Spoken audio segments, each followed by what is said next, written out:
Sorry, গলাটা একটু খারাপ আছে। আজকে আমার মেয়ের অন্নপ্রাশন, তো আমি কিছু বলতে চাই, তার উদ্দেশ্যে কিছু বলতে চাই। তো আমার সোনা প্রাণ পাখি, আজ আমি তোমাকে নিয়ে কিছু কথা বলতে চাই। জানি এখন তুমি আর কিছুই বুঝবে না, আজ বলছি এই কথাগুলো, কারণ হয়তো কোনোদিনও আর এতটা মন খুলে এই কথাগুলো বলতে তোমাকে পারবো না।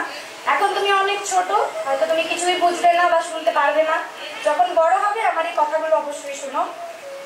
আমি যখন প্রথম জানতে পেরেছিলাম যে তুমি আসতে চলেছো, তখন থেকেই কিন্তু মনে খুব আশা যে আমার একটা সোনা মা হবে। তাকে মনের মতো করে সাজাবো, একদম পুতুল পুতুল। আশা করছি তোমাকে পুতুলের মতো সাজাতে পারছি আর পুতুলের মতো রাখতে পারছি। তো ঠাকুর আমার মনের কথা শুনেছেন, আর মা তুমি এসেছো। আজকের এত আয়োজন সবকিছু তোমার জন্য মা। তুমি জানো কি যে তুমি আসার আগে থেকেই আজকের দিনটার প্ল্যানিং আমি করে রেখেছিলাম। ভেবেছিলাম কিভাবে করব কি না করব, তো প্ল্যানিং সব ফিক্স ছিল। আর তোমার বাবা অনেক চেষ্টা করেছে আমার এই মনের ইচ্ছেগুলো পূর্ণ করার জন্য।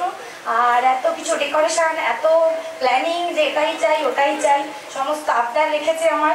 তার জন্য তোমাকে অসংখ্য ধন্যবাদ।